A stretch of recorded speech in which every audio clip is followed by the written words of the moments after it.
Halo teman-teman, untuk kalian yang belum subscribe channel ini, tolong di subscribe dulu ya, biar kita tetap semangat bikin videonya. Oke?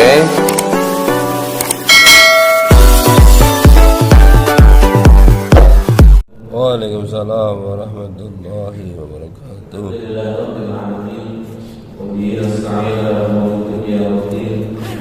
والصلاة والسلام على إمام الأنبياء والمرسلين سيدنا وحبيبنا وشفيعنا وقرة أعيننا ومولانا محمد صلى الله عليه وسلم وعلى آله وصحبه أجمعين. قال رب اشرح لي صدري ويسر لي أمري واحلل عقدة من لساني يفقهوا قولي. أما بعد. Jamaah Masjid Al-Muttaqin yang senantiasa dirahmati oleh Allah Subhanahu wa taala. Amin. Alhamdulillah, malam ini kembali kita diperkenankan oleh Allah Subhanahu wa taala bisa hadir, bisa duduk bareng-bareng di sini belajar bersama. Mudah-mudahan hadir kita, umur kita, duduk kita di tempat ini dan mendapatkan ridho dari Allah Subhanahu wa taala. Kita semua mendapatkan rahmat-Nya Allah Subhanahu wa taala dan kita diberikan ilmu yang manfaat barokah. Allahumma amin. Selawat serta salam senantiasa kita aturkan kepada junjungan kita Nabi Muhammad sallallahu alaihi wasallam. Mudah-mudahan kita semua diakui sebagai umat beliau. Amin. Amin. Akhirnya kita semua nanti dikumpulkan bersama dengan beliau baginda Nabi di surga ya Allah. Amin. Allahumma amin. Bismillahirrahmanirrahim. Melanjutkan faslun ada faslun an-niyatu salasu darajatin. An-niyatu kami niyati salasu darajatin telu pira-pira derajat.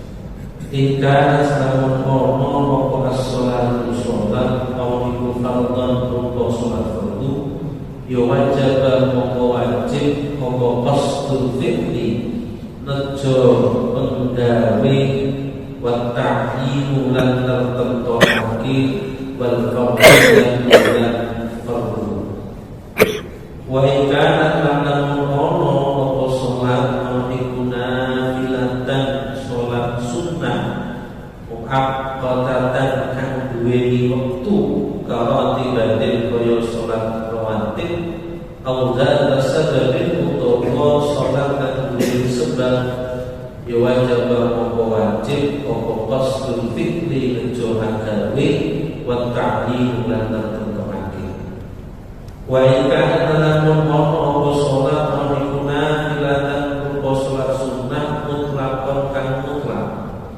ya wajib wajib apa qasdul fi'li dan johan gawe faqat halil loko apa qasd al fi'lu utawi agawe iku usolli nafat usolli wa ta'yin lan utawi ta'yin lan tertokake iku dhuhran rupa salat zuhur au asran utawa salat asar wal fardhiyah lan utawi fardhiyah sifat fardu fardhan mu'affad fardu.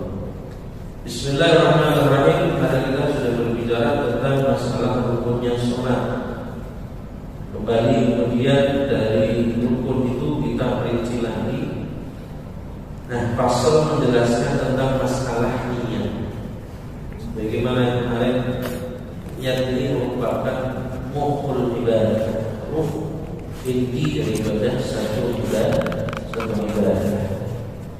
Bagaimana beliau Nabi mengatakan innamal a'malu binniyat. Termasuk panjenengan malam ini yang duduk di sini, ketika panjenengan berniat bismillah saya mau ngaji, bismillah saya mau belajar, walaupun toh dengan posisi yang nyaman, karena kenyamanan akhirnya terlelap, tidak cuma ngantuk tidur bahkan. Tapi panjenengan dengan niat belajar tadi sudah dicatat oleh malaikat. Baru tahu dengan apa? Disambi tidur masalah.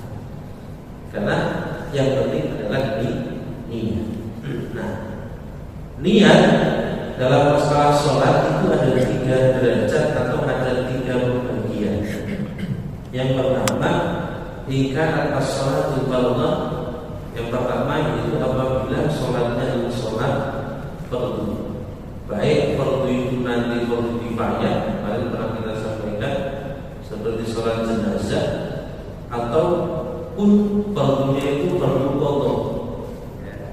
Fardu qadha.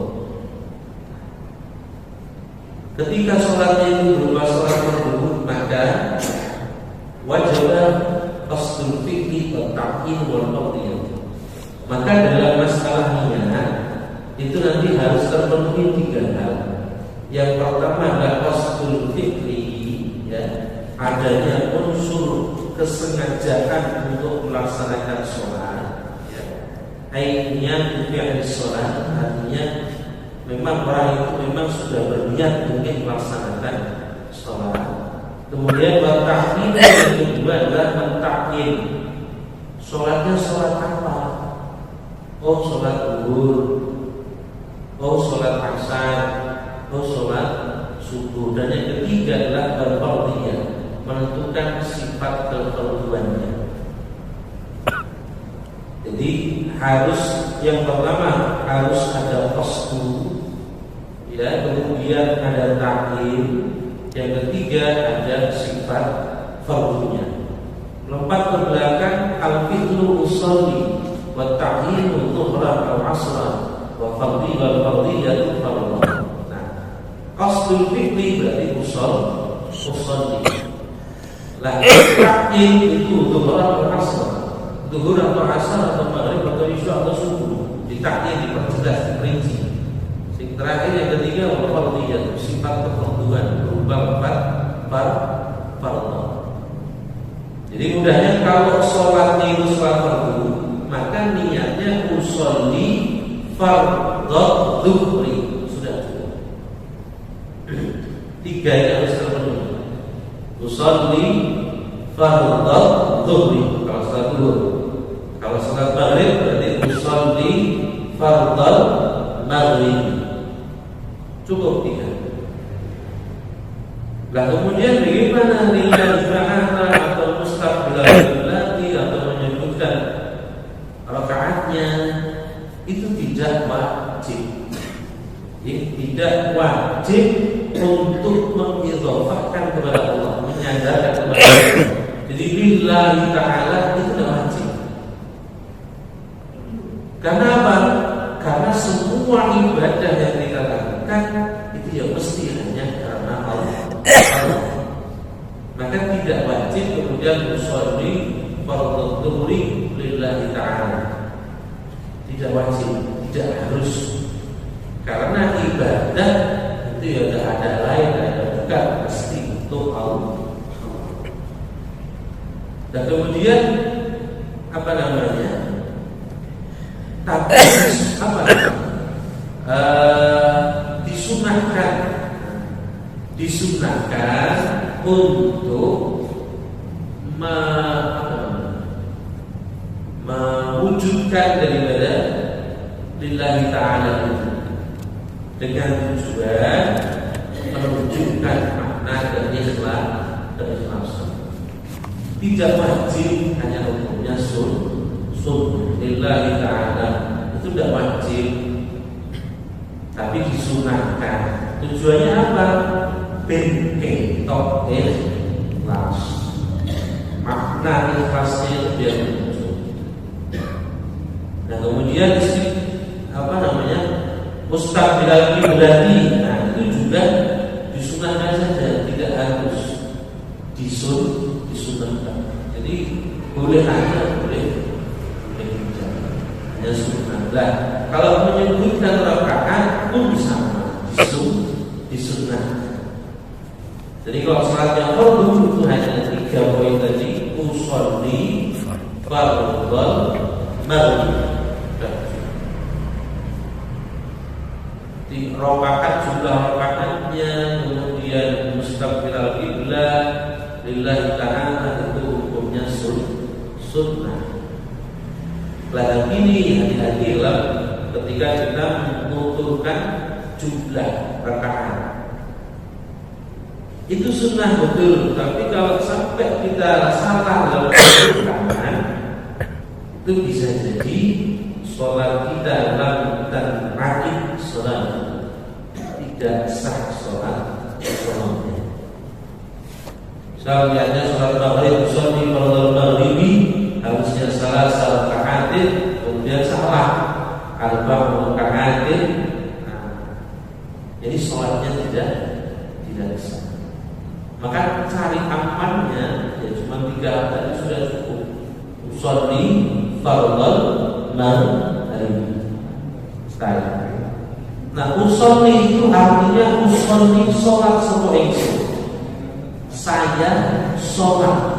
Usolli itu artinya sholat sapa ingsun. Saya sholat. Fardhu ing sholat fardhu. Saya sholat fardhu. Kalau maghrib berarti al-maghrib, rupanya sholat maghrib. Tapi kalau di Indonesia kan usolli fardhu maghribi, saya sholat fardhu maghrib. Udah cukup. Kalau sholatnya berupa sholat fardhu, usolli fardhu maghribi, saya niat sholat fardhu. Ditentukan maghrib, isya atau subuh. Ini harus cukup 3 saja. Tapi yang perlu kita ingat, tempatnya niat ada dalam hati. Jadi kan tidak perlu kemudian ketika takbir dan benar-benar saja sholat fardhu maghrib, perlu mesaknya saja di sebelah. Dengan benar-benar saya sholat fardhu maghrib, di sebelah benar-benar yang wis ngerti sampai ke sholat maghrib dan tak benar. Tempatnya ada dalam hati. Nah, kalau untuk anak yang kecil, ya, sobi, artinya anak yang belum balik, itu tidak wajib ada fardhunya, keperluannya. Kenapa?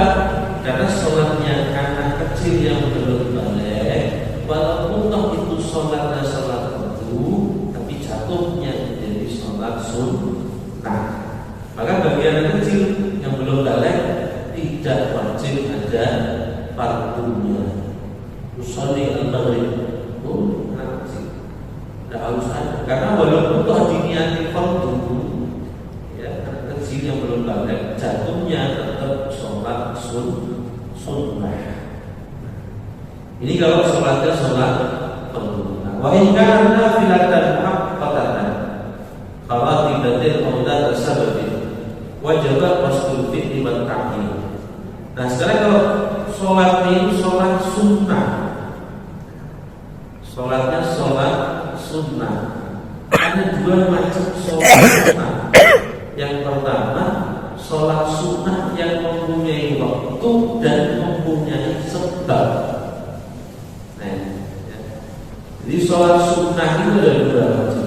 Yang pertama, sholat sunnah yang punya waktu dan punya sebab. Contoh yang punya waktu rawatib, sholat sunnah rawatib, sholat sunnah yang mengikuti sholat fardu, qobliyah, ba'diyah. Nah, itu sholat yang mempunyai waktu. Ba'diyah maghrib yang berarti dilaksanakan setelah melaksanakan sholat maghrib. Ba'diyah isya berarti sholat sunnah tapi punya waktunya setelah melaksanakan sholat isya.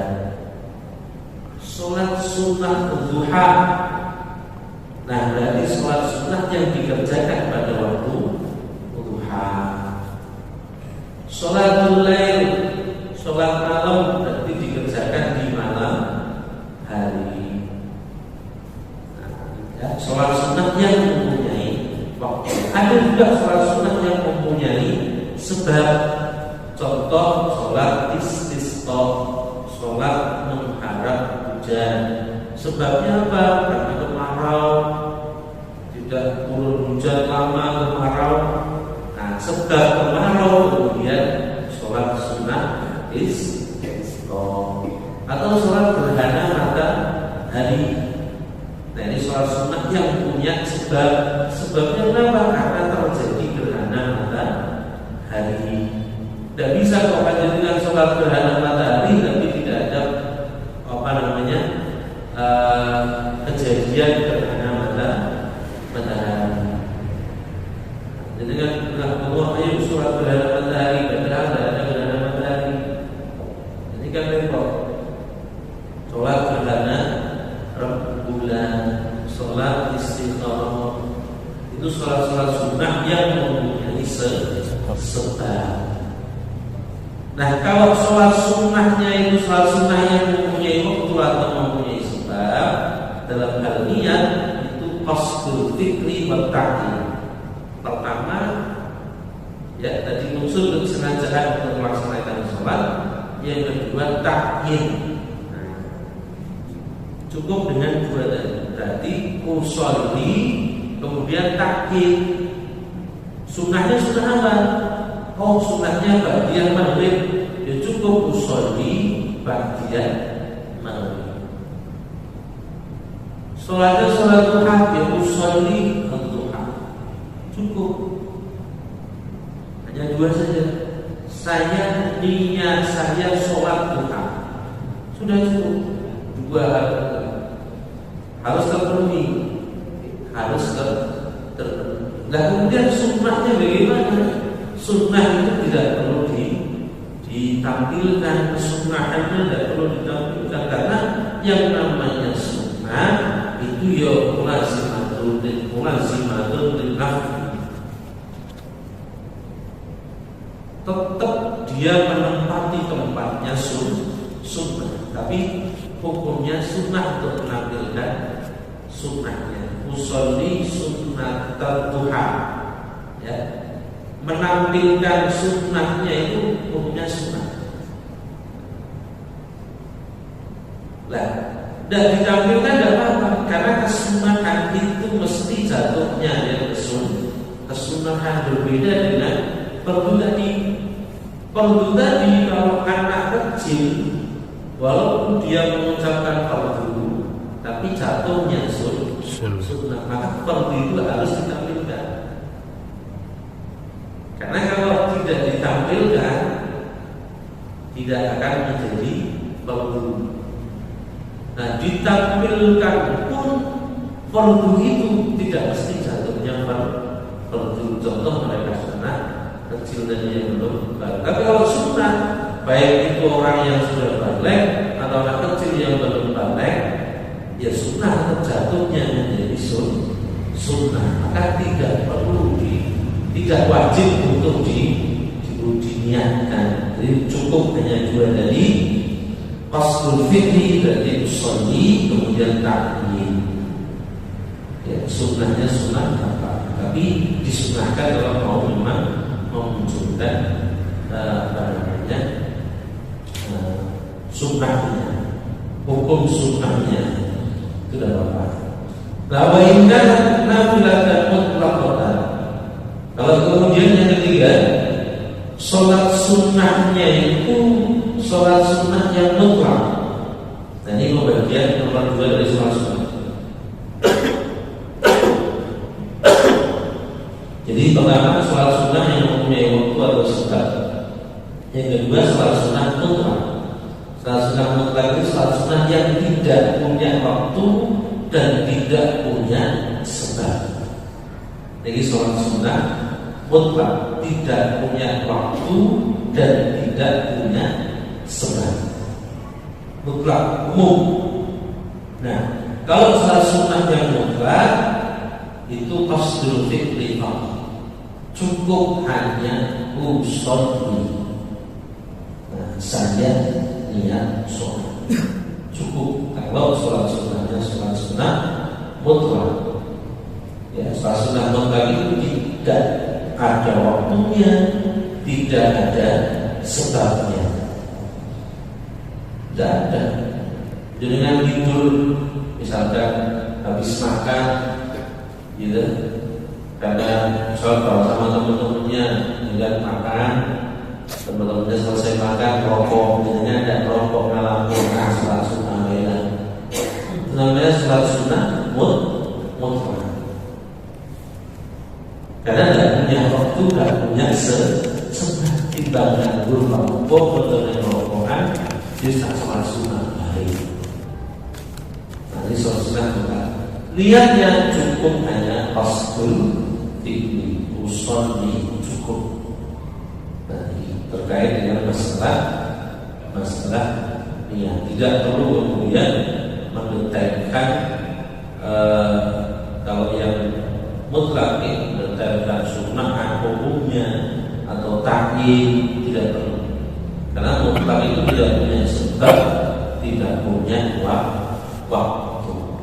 Jadi ya sudah, laksanakan saja. Usolli, saya niat sholat.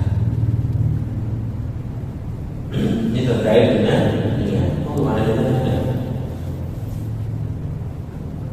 menawi salat tahiyatul masjid niku kalebet salat sunat wonten sebabin apa mboten niku?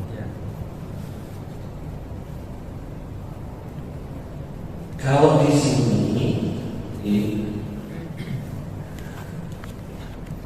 termasuk sholat sunnah yang mutlak, atau begini, ada istilahnya sholat sunnah maksudan atau ghairu maksud.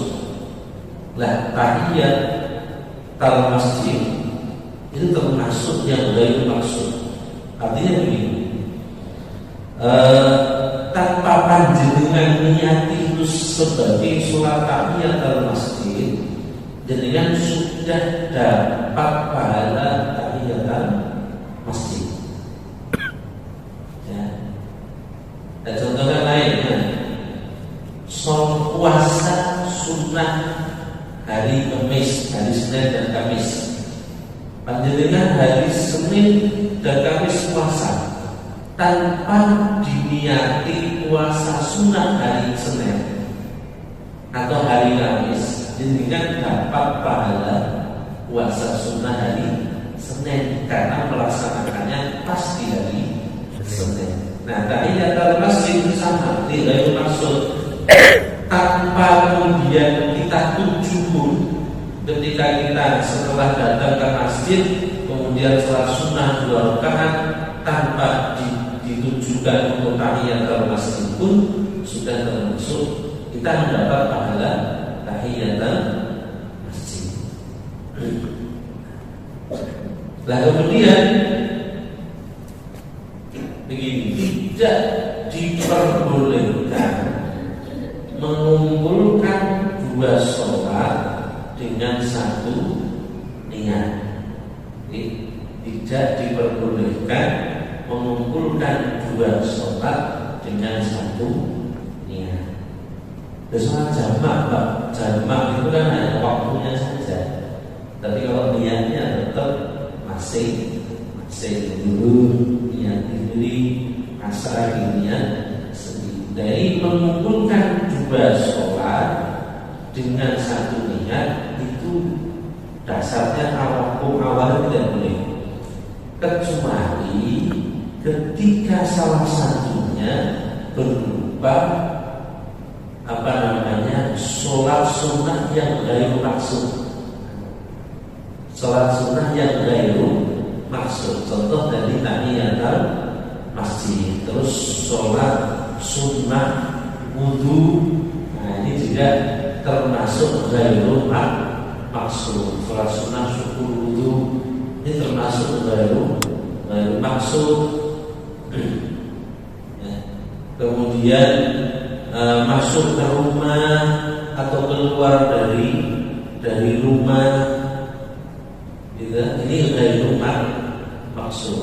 Artinya tanpa kita tuju pun kita mendapatkan pahala daripada yang kita maksud. Ya, tanpa kita 7 kita dapat. Nah, kalau salah satu dari 2 sholat itu berupa sholat sunnah yang ghair maksud, maka diperbolehkan.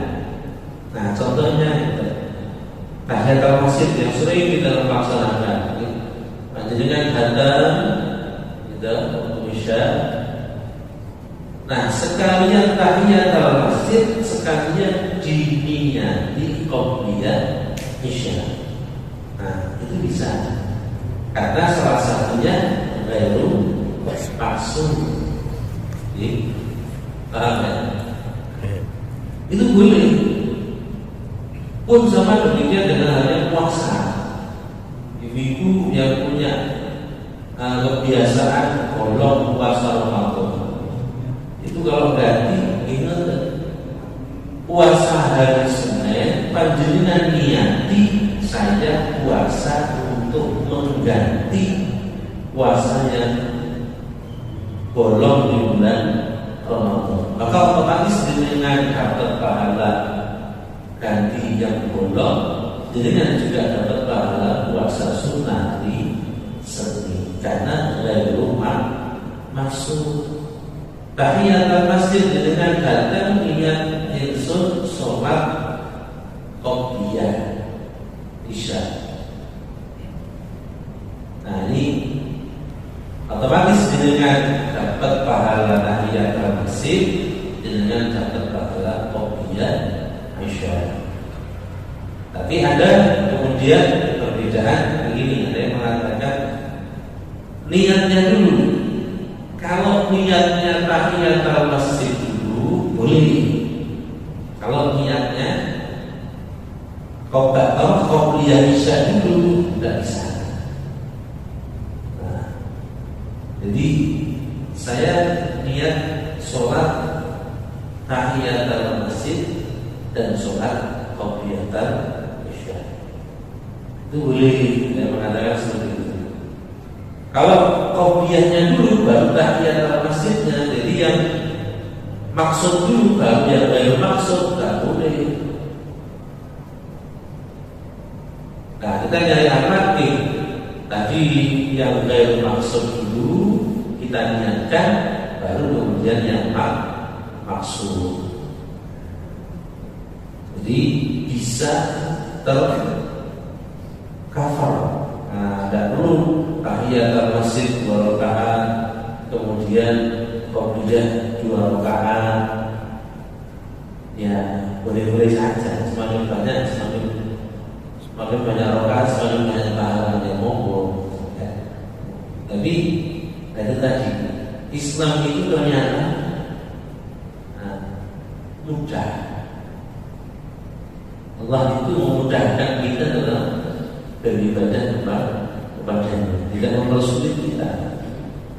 Ya monggo, opsi-opsi itu ada, pilihan-pilihan itu ada, tinggal bagaimana apa yang akan kita ambil dari beberapa pilihan tadi. Dengan catatan kita tidak boleh menyalahkan pilihan orang lain yang berbeda dengan kita. Ini yang perlu dicatat. Islam itu pilihannya banyak. Jadi dengan mau mengakui bahwa basmalah termasuk ayat dari suratul Fatihah, monggo. Jadi dengan tidak mau mengakui basmalah sebagai ayat dari suratul Fatihah, ya monggo. Yang penting kita yang mengakui, ya jangan menganggap salah yang tidak mengakui. Yang tidak mengakui, ya jangan menganggap salah yang mengakui. Karena mengakui atau tidak itu, kalau toh yang benar itu mengakui, yang tidak mengakui itu salah, itu tidak sampai pada kekufuran, tidak sampai pada derajat kekufuran. Jadi tidak masalah. Ini gimana? Jadi kalau tahiyatul masjidnya dulu, baru qobliyah isya, itu boleh. Jadi tadi ya, ada maksud, ada sunnah ghairu maksud.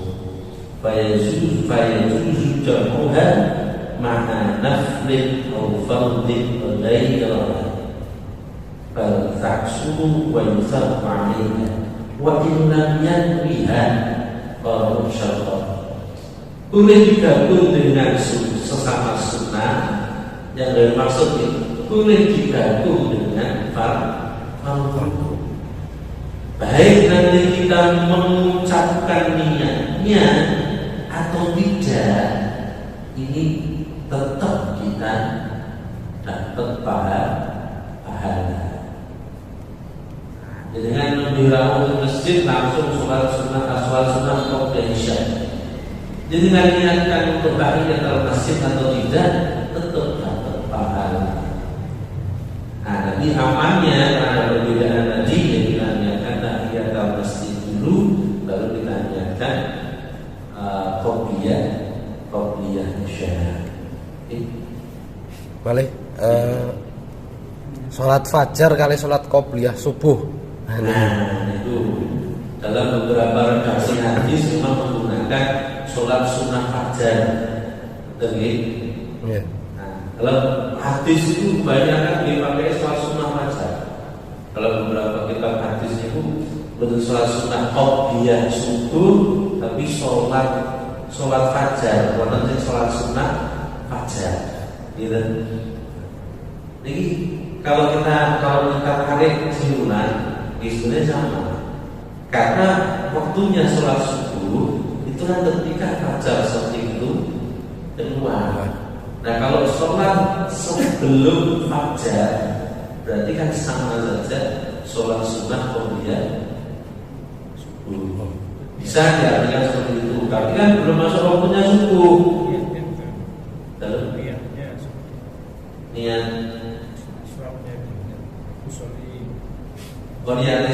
sholat sunnah fajar itu. Oke. Bisa dari kesimpulan seperti itu bisa. Memang redaksi hadis kebanyakan pakainya sholat sunnah fajar. Redaksi hadis itu kebanyakan sholat sunnah fajar. Tapi kemudian kalau ditarik dengan fikih disama seperti sholat sunnah qobliyah subuh. Karena teks yang digunakan antara sholat tahajud dengan sholat fajar itu berbeda. Bisa tidak diartikan sholat fajar itu tahajud? Kalau ditarik konteksnya, teksnya dalam beberapa hadis, kalau sholat tahajud itu mesti pakainya langsung jelas, sholat lail atau sholat tahajud atau syahrul layali, ya. Teksnya itu jelas. Kalau sholat fajar itu memang kalau ditarik salah satu contoh nanti saja kalau kita belum malam, itu disebutkan pahalanya, pahala sholat fajar. Ternyata dalam konteks fikih pahalanya sama seperti sholat sunnah qobliyah subuh. Itu kalau menurut pemahaman kami, sholat fajar itu ya sholat sunnah qobliyah subuh. Memang hadis itu jarang sekali pakai bentuk qobliyah subuh, itu sangat-sangat jarang. Bentuknya adalah sholat fajar. Di Bulughul Maram itu banyak, terus di sore ini banyak pakainya sholat fajar. Dan lihat lagi tadi kalau itu sholat sunnah yang punya waktu dan sebab, berarti qasdul fi'li dan ta'yin. Saya niat sholat qobliyah subuh pun selesai. Arabin pun tidak perlu kita menghafal Arab, itu tidak perlu, karena niat itu ada dalam hati. Dan sudah Allah memberikan keluasan di ayat lughatin syar'i. Dengan bahasa apapun yang kamu inginlah, mau pakai bahasa Arab bisa. Daripada kita, mohon maaf, menghafalkan teks Arab tapi arti dari dalam teks itu dia tidak paham, karena niat itu ada dalam hati. Pokok saya niat sholat qobliyah subuh. Nah, niatnya adalah tadi, waktunya ketika kita takbiratul ihram. Nah kalau mau dilafadzkan, ya berarti usolli sunnatan qobliyatas subhi rokaataini lillahi ta'ala. Tapi kita dari kecil itu dilatih untuk menghafal teks Arab, gitu. Tapi kemudian kita lupa untuk mengetahui arti daripada teks itu. Maksud kita dari kecil itu berdoa ada asal Allah. Kita dilatih untuk menghafal itu, tapi kita tidak tahu apa itu.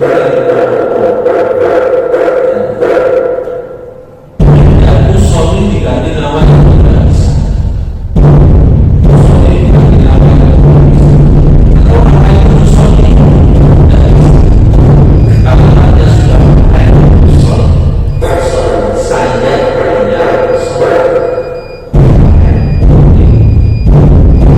Maka dalam beberapa ulama tasawuf itu ada yang mengatakan begini: ketika kita mengamalkan satu zikir atau ketika kita mengamalkan satu bibit, ya, zikir itu akan lebih mengena dalam diri kita ketika dalam kita mengamalkan, kita tahu arti daripada zikir atau bibit tersebut. Maka bisa mungkin ketika panjenengan dapat zikir atau bibit, dengan mau mengamalkan dengan pahami hati. Bahkan saya mengatakan tidak akan hasil, bahkan tidak boleh mengamalkan zikir atau aurat yang kita tidak memahami makna daripada zikir atau aurat tersebut. Maka kalau saya lebih suka daripada kita menghafal teks-teks tapi isi daripada teks itu kita tidak tahu. Ya Rabbana a'tarafna bi anna